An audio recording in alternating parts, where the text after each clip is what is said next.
Students, आज हम अपने सामाजिक अध्ययन क्लास 3 का लेसन नंबर 8 पढ़ेंगे, जिसका नाम है बर्तन निर्माण अर्थात पोट्री मेकिंग। तो आइए प्यारे बच्चों शुरू करते हैं।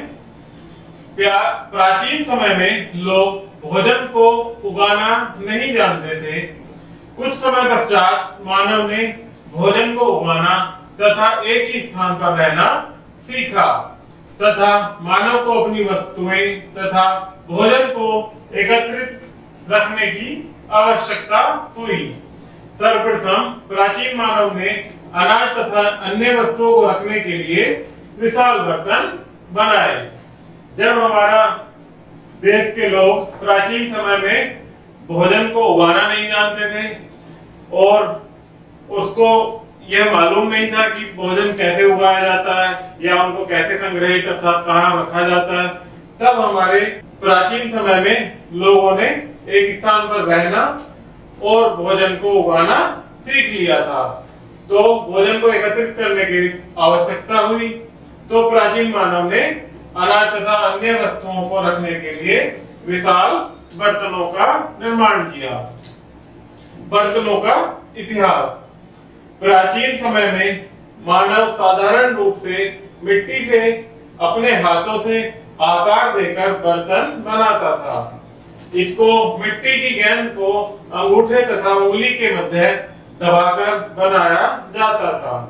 मिट्टी को फिर से हथेली पर पतली एक लंबी पट्टी के रूप में बनाया जाता था, अर्थात बर्तन मिट्टी के बनाए जाने लगे।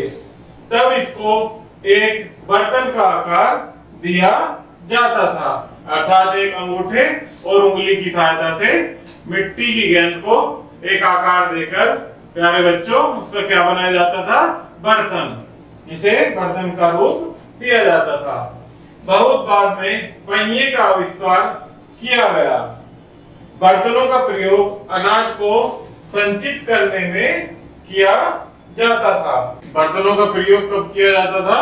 अनाज को संचित करने में, अर्थात उसको संग्रहित करने में, रखने में। कुम्हार इस पहिए पर बर्तन बनाते थे। कुम्हार का पहिया गोल घूमता है। कुम्हार इस गीली मिट्टी को पहिए पर रखकर इसको बर्तन का आकार देता है। ये आपका चित्र के माध्यम से देख सकते हैं प्यारे बच्चों। ये एक पहिया है, इसके माध्यम से कुम्हार मिट्टी को बर्तन का रूप देता है। कुम्हार अपने हाथों से बर्तनों को आकार देकर उसको मिट्टी की कोन से अलग करके उनको सुखाने के लिए छाया में रख देते हैं। इसके पश्चात बर्तनों को मजबूत करने के लिए आग में पकाया जाता है। जब मिट्टी के बर्तनों को सुखा दिया जाता है तो उसको मजबूत बनाने के लिए आग में पकाया जाता है। इस प्रक्रिया को फायरिंग कहते हैं। यदि एक बार बर्तन तैयार हो जाता है, इनको अलग अलग रंगों तथा डिजाइनों से सजाया जाता है। कुम्हार बर्तनों पर सुंदर चित्र भी बनाते हैं।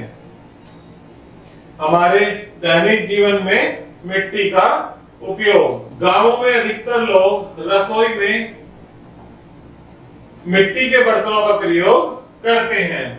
वे कुंडे में दही जमाते हैं, वे हांडी में दाल पकाते हैं, जल को घड़ों में रखते हैं। बहुत से लोग कुल्हड़ में चाय पीते हैं। नगरों में हम मिट्टी के बर्तनों जैसे गुलदान व घड़ों का प्रयोग करते हैं। मिट्टी के खिलौने। कुम्हार मिट्टी से बहुत से खिलौने जैसे शेर, चीता, हाथी बनाते हैं। बच्चे मिट्टी से बने खिलौनों से खेलते हैं। घरों की स्त्रियां मिट्टी से बने रंगीन आभूषणों को पहनती हैं। सुंदर मिट्टी के कटोरों का प्रयोग सजावटी वस्तुओं में किया जाता है।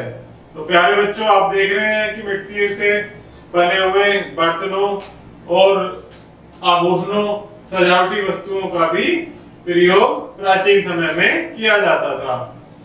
प्रत्येक व्यक्ति दिवाली पर अपने घरों को मिट्टी के बने दियों से सजाना पसंद करते हैं। ये दिए पर रंग करके उन पर सुंदर डिजाइन भी बनाते हैं। भारतीय बर्तन संपूर्ण विश्व में प्रसिद्ध हैं। हमारे देश के अलग अलग राज्यों में विभिन्न प्रकार के बर्तन बनाए जाते हैं, अर्थात उन पर अलग से चित्रकारी और डिजाइन बनाकर उनको अत्यधिक सुंदर बनाया जाता है। उत्तर प्रदेश काले बर्तनों पर चांदी के कार्य के लिए प्रसिद्ध है। जयपुर तथा खुर्जा नीले रंग के बर्तनों के लिए प्रसिद्ध है। तो हमारा उत्तर प्रदेश कैसे रंग के मिट्टी के बर्तनों के लिए प्रसिद्ध है प्यारे बच्चों? काले बर्तनों पर चांदी के कार्य के लिए। तो प्यारे बच्चों, इसमें कुछ स्मरणीय तथ्य हैं जिनको हम पढ़ेंगे। तो आइए देखते हैं प्यारे बच्चों। बर्तन गीली मिट्टी से बनाए जाते हैं। प्राचीन समय में मानव भोजन उगाना नहीं जानता था।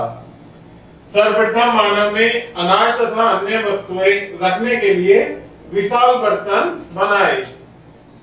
कुम्हार पहिए पर बर्तन बनाता था। जो गोल गोल घूमता है उसे क्या बोलते हैं? पहिया, जिस पर कुम्हार बर्तन बनाता है।